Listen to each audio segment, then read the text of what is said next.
नमस्कार. नमस्कार. नमस्कार. नमस्कार.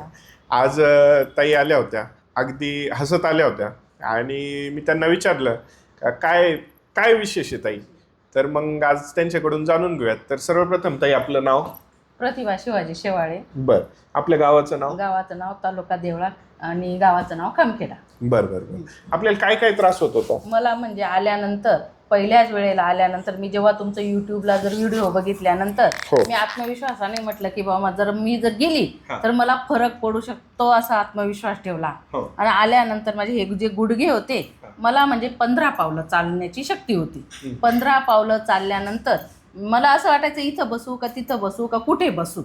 तर मग मी मनात खूप निश्चय केला का बुवा आता जर गेलं तर आता ऑपरेशनशिवाय पर्याय नाही. मुलांनी सांगितलं पण माझा म्हणजे ऑपरेशनला जीव घाबरायचा.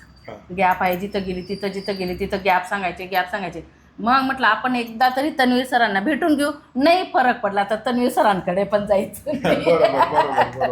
तर मग मी पहिल्या महिन्याला आली. मला जवळजवळ आत्ता आज महिन्याला आली तर मला 60% फरक पडलेला आहे. मला राहिला 40%. तो आता ह्या दुसऱ्या महिन्याला कंप्लीट होईल म्हणजे होईल या आत्मविश्वास आहे माझा.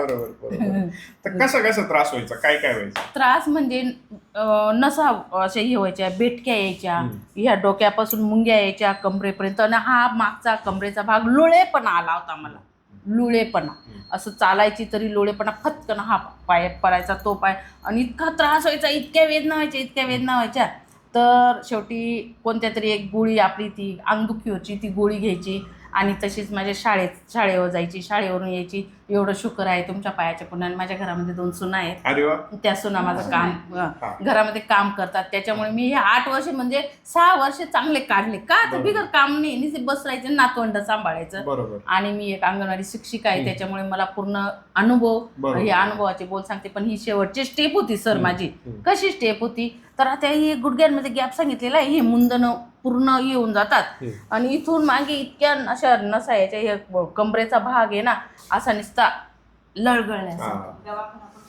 दवाखाना पण भरपूर झाला. खूप थकली मी. आता पैसे बी संपले, सगळं संपले. म्हटलं तुम्ही काय ते राजीव गांधी योजनेमधून होत असेल तर ऑपरेशन करा, नाही तर काय नाही. मोठ्या मोठा मुलगा म्हटला सुरुवातीला काय म्हणे हे आयुर्वेदिक कुठे तन्वीर सर पाहून काढले, फरक पडला तर बरं जा इकडे. किती आयुर्वेदिक खाल्लं गेलं, किती काय झालं. मी म्हटलं माझा विश्वास आहे, मी कोणाला सांगितलं नव्हतं. हिला काय म्हटलं, बहीण आहे माझी, तिला म्हटलं मला त्या राऊरीच्या तन्वीर देशमुख सरांचा ॲप हे पाहिलं मी, मला घेऊन चालते का नाही तुम्ही एकटी जाईल. इतकं याच्याने आली. त्याच्यामुळे मग मला बरंच चांगलं वाटलं. बरंच सर तुमच्या भगवंताची तुमच्या कृपा झाली. तुम्ही आता या जनसेवेमध्ये उतरलेले दुसरं तुमच्याकडे पण ह्या टायमाने त्याला सांगितलं होतं लास्ट आणि बेस्ट एवढा परत यायचं नाही. म्हणजे ठरवूनच यायचं, एकदा जाऊन पाहिजे. नाही सर, महत्वाचा पॉईंट म्हटल्यानंतर कसं सांगू का, तुम्ही मोठी थेरपी केली पण पथ्य पाळलं गेलं पाहिजे. हा, तिथून शिवाय जो व्यायाम सांगितलेला आहे थोडासा असा तो व्यायाम पाळला गेला पाहिजे. तिसरी गोष्ट म्हणजे मेडिसिन असं कंटिन्यू घेतलं गेलं पाहिजे. सकाळी उपाशीपोटी सांगितलं 20 मिली गोळ्या आपल्या कशा दिलेल्या आहेत त्या घ्यायच्या. काहीच विशेष नाहीये. 6 प्रकारच्या गोळ्या आहेत सर, त्या घेऊन घ्यायच्या. उपाशीपोटी औषध घेऊन घ्यायचं आणि मग काही खूपच अवघड पण नाही दिलेलं. त्याला सोपं आहे. फक्त एवढंच भगवंताजवळ आता फक्त मला आणखी ते 30% राहिलेले आहे. तेवढं फक्त मला बरं वाटलं. नक्कीच पूर्ण लोकांचे आशीर्वाद मिळत आहेत तुम्हाला. आणि अजून येणारे पेशंट खूप आहेत. ते बरे होतील. नक्कीच. हीच आपण अपेक्षा धरूया. परमेश्वर चरणी हीच प्रार्थना, लवकरात लवकर बरे व्हा. बरे तर होईल. आता मला 60% झाले, आता फक्त 40%. आज 10% कमी झालं, आता राहिले 30 राहिले. ताई आल्या, फार हसत आल्या. आणि आल्यानंतर मागच्या वेळेला ना मी जर गेट असं हे झालं, या कंपाऊंडर सरांनी सांगितलं तुम्ही थेरपी करायला तिकडे जा. घेतला कागद, गेली तशीच कशी तरी. अक्काला म्हटलं चल तिथं थेरपी केल्यानंतर मला जवळजवळ 25% असं इथे तन्वीर सरांच्या दवाखान्यापर्यंत येऊ मला हलकं वाटायला लागलं. बरं असेल. तिथून नंतर मग आणखी मध्ये आल्यानंतर तुम्ही ते पूर्ण माझे मानेचं काही ते काही Bone संपूर्ण मानेचं केलं, तिथे हे ते मशीन लावलं, ते पूर्ण झालं. त्याच्यानंतर मी गेटच्या बाहेर गेली ना, अरे तिने मला इथंच 20% म्हणजे पुढची प्रोसेस करायला काही हरकत बरोबर नाही. आहे, बरोबर तू पुढच्या वेळेला ये नाही तर नाही कोणी, पण मी या वेळेला जाईल बाई. बरोबर पण मग तिची मांडी उठली या बहिणीची, तेव्हा पण ती म्हणे तिला वाटलं हिला कसं वाटलं पाहू, मग आपण करू.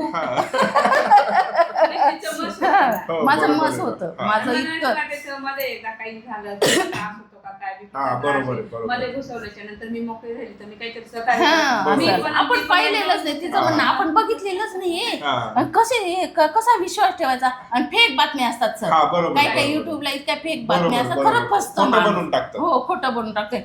तर मी इथून आली ना, मी काय सांगितलं ते तन्वीर सर कसे सांगायचे, अक्का फळवाल्यांनाच विचारायचं, फसू नका, लेडीज आले. इतकं माइंड म्हणजे मी एक डोक्यामध्ये. शिक्षिका बी आहे, हा. त्याचा थोडासा कुठेतरी हे बरोबर, झाला. बरोबर. त्याच्यामुळे असंच मला सगळ्या लोकांना बरं वाटावं ही भगवंताजवळ चरणी. नक्कीच, आणि नक्कीच. सगळ्यांनी तन्वीर सरांकडे यावं ही पण माझी खूप अपेक्षा. कसं जर आपल्याला जर दुसरा सुखी झाला तर आपल्याला भरपूर आपल्याला- समाधानी वाटते बरोबर, एवढं. बरोबर. आणि मला आहे ना सर 8 वर्षापासून त्रास.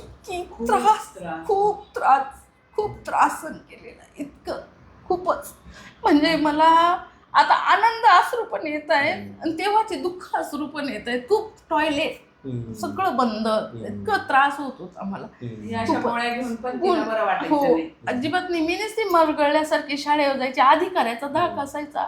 शाळेवर जायची तेवढे का की परिस्थिती नाजूक सगळं पाहून सगळं हो. करायचं. पोरं. हा सर, परिस्थिती नाजूक होती माझी. त्याच्यामुळे मुलं मोठे केले, सर्व्हिसला लावले.